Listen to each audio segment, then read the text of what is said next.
राज्यात सगळ्यात मोठी पोलीस भरती मंजूर झाली आहे। स्वतः मुख्यमंत्री देवेंद्र फडणवीस यांनी ही घोषणा केली। ही अतिशय महत्त्वाची माहिती आहे। काल तुम्ही टीव्हीवर पाहिले असेल, मुख्यमंत्र्यांनी पत्रकार परिषदेमध्ये सांगितले की या जागा भरल्या जाणार आहेत। पण आज या संदर्भात त्यांनी एक अशी महत्त्वाची माहिती दिली आहे की ज्यामुळे सगळे चित्र आता पूर्णपणे स्पष्ट झाले आहे। गेल्या अनेक दिवसांपासून पोलीस भरतीची तयारी करणारे उमेदवार प्रतीक्षा करत होते आणि आता त्या संदर्भात एक अतिशय महत्त्वाचा निर्णय घेण्यात आला आहे। आता ही फक्त घोषणा राहिलेली नाहीये, तर याची सविस्तर माहिती देखील पुढे आलेली आहे। यामुळे 20,000 पोलिसांच्या रिक्त जागा भरण्याचा मार्ग मोकळा झाला आहे। पण यावेळची भरती ही खूप वेगळी आहे, कारण ही भरती जुन्या पद्धतीने होणार नाही। पूर्वी शारीरिक चाचणी, लेखी परीक्षा अशा पद्धतीची एक प्रक्रिया यामध्ये होती, पण यावेळेस सगळं बदलणार आहे। याची माहिती मुख्यमंत्र्यांनी तोंडी दिली होती, पण आज अखेर सगळे चित्र क्लिअर झाले आहे।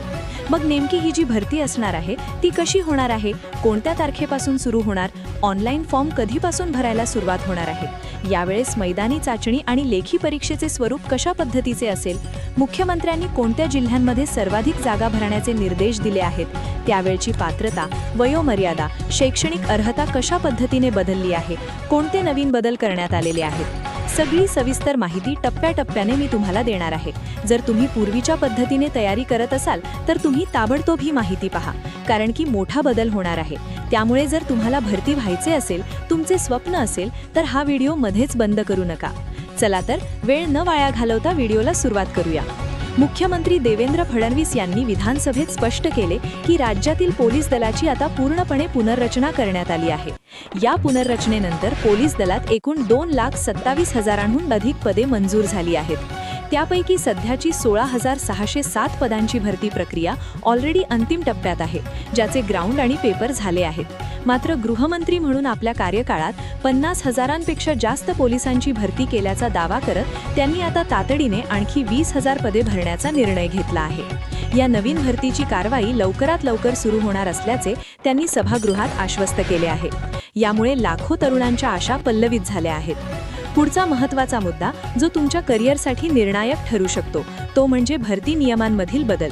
मुख्यमंत्री देवेंद्र फडणवीस यांनी सांगितले की सध्या पोलीस दलाचे अनेक भरती नियम हे 1980-91 सालचे आहेत। आजचे युग हे सायबर गुन्हे आणि आधुनिक तंत्रज्ञानाचे आहे। त्यामुळे 40-45 वर्षे जुन्या नियमांनी भरती करणे आता शक्य नाही। म्हणूनच पुढील 150 दिवसांच्या आत पोलीस भरतीचे नवीन नियम म्हणजे रिक्रुटमेंट रूल्स तयार करण्याचे आदेश देण्यात आले आहेत। याचाच अर्थ असा की आता होणारी 20,000 पदांची भरती ही नवीन तांत्रिक निकषांवर आधारित असेल, ज्यामध्ये सायबर सुरक्षेचे ज्ञान आणि आधुनिक तंत्रज्ञानाची जाण असणाऱ्या उमेदवारांना प्राधान्य मिळू शकते। आता आपण इंटरनेटवरील ताजी माहिती आणि सरकारी निकषांनुसार शैक्षणिक पात्रतेबद्दल जाणून घेऊया। पोलीस शिपाई पदासाठी तुम्ही किमान 12वी उत्तीर्ण असणे आवश्यक आहे। जर तुम्ही पोलीस चालक पदासाठी अर्ज करणार असाल तर 12वी सोबतच तुमच्याकडे वैध ड्रायव्हिंग लायसन्स किंवा HMV असणे अनिवार्य आहे। वयोमर्यादेचा विचार केला तर खुल्या प्रवर्गासाठी 18 ते 28 वर्षे आणि राखीव प्रवर्गासाठी 18 ते 33 वर्षे ही मर्यादा असते। परंतु या नवीन 20,000 पदांच्या भरतीमध्ये वयोमर्यादित काही सवलत मिळते का, हे पाहणे औत्सुक्याचे ठरेल। मुख्यमंत्री देवेंद्र फडणवीस यांनी पदभरतीच्या संदर्भात सरकार कुठेही मागेपुढे पाहणार नाही असे ठामपणे सांगितले आहे। येथे एक महत्त्वाचा प्रश्न उभा राहतो, जो अनेक विद्यार्थ्यांना संभ्रमात टाकतो, तो म्हणजे शारीरिक पात्रता आणि परीक्षेचा पॅटर्न। नवीन नियमानुसार पुरुष उमेदवारांची उंची किमान 165 सेमी आणि महिला उमेदवारांची उंची 155 सेमी असणे आवश्यक आहे। मैदानी चाचणी ही साधारणपणे 50 गुणांची असते, ज्यामध्ये 1600 मीटर धावणे, 100 मीटर धावणे आणि गोळाफेक यांसारख्या इव्हेंट्सचा समावेश असतो। मैदानी चाचणीत किमान 50% गुण मिळवणारे उमेदवारच 100 गुणांच्या लेखी परीक्षेसाठी पात्र ठरतात। लेखी परीक्षेमध्ये मराठी व्याकरण, अंकगणित, बुद्धिमत्ता आणि चालू घडामोडी या विषयांवर भर दिला जातो, ज्याची तयारी तुम्हाला आत्तापासूनच करणे गरजेचे आहे। मुख्यमंत्री देवेंद्र फडणवीस यांनी सांगितले की जुने आकृतीबंध आणि कालबाह्य नियमांमुळे भरतीला कोर्टात चॅलेंज केले जाते। ही अडचण दूर करण्यासाठी सर्व विभागांना 2021 पर्यंतचे आकृतीबंध मान्य करून घेण्याचे कंपल्शन केले आहे। यामुळे एकदा ही प्रक्रिया पूर्ण झाली की मेगा भरती कोणत्याही न्यायालयीन कटकटीशिवाय पार पडेल। तसेच अनुसूचित जमातीच्या रिक्त पदांसाठी आणि अनुकंपा तत्वावरील भरतीसाठी 5% अट शिथिल करून वेटिंग लिस्ट पूर्णपणे संपवण्याचा ऐतिहासिक निर्णयही मुख्यमंत्र्यांनी घेतला आहे. या भरतीमध्ये जात वैधता प्रमाणपत्राचा विषयही महत्त्वाचा ठरणार आहे. ग्रामीण भागातील विद्यार्थ्यांना प्रमाणपत्र मिळवण्यासाठी खूप त्रास सहन करावा लागतो. हा त्रास कमी करण्यासाठी सरकार आता ब्लॉकचेन तंत्रज्ञानाचा वापर करणार आहे. यामुळे एकदा का तुमच्या कुटुंबातील एकाचे प्रमाणपत्र ब्लॉकचेनमध्ये आले की पुढच्या पिढीला ते प्रमाणपत्र मिळवणे अतिशय सोपे होईल.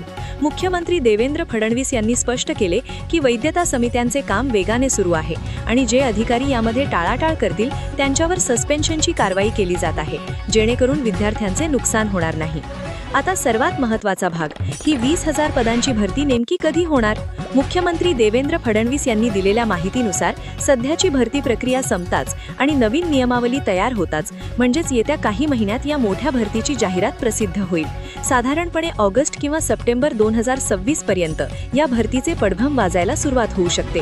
मुंबई, पुणे, नागपूर आणि ठाणे यांसारख्या मोठ्या आयुक्तालयांमध्ये सर्वाधिक जागा रिक्त आहेत. त्यामुळे तिथे मोठ्या प्रमाणात संधी उपलब्ध होणार आहे. विद्यार्थ्यांनी कोणत्याही अफवांवर विश्वास न ठेवता अधिकृत वेबसाईटवर लक्ष ठेवणे गरजेचे आहे. शेवटी मित्रांनो, ही सुवर्ण संधी तुमच्या हातातून जाऊ देऊ नका. मुख्यमंत्री देवेंद्र फडणवीस यांनी स्वतः पुढाकार घेऊन ही 20,000 पदांची मेगा भरती जाहीर केली आहे. पोलीस भरतीची तयारी ही केवळ जाहिरात आल्यावर करायची नसते, तर ती सातत्याने करावी लागते. ग्राउंडची प्रॅक्टिस असो वा लेखी परीक्षेचा अभ्यास, आत्तापासूनच नियोजन करा. लवकरच या संदर्भात सरकार अधिकृत शासन निर्णय म्हणजे GR निर्गमित करणार आहे.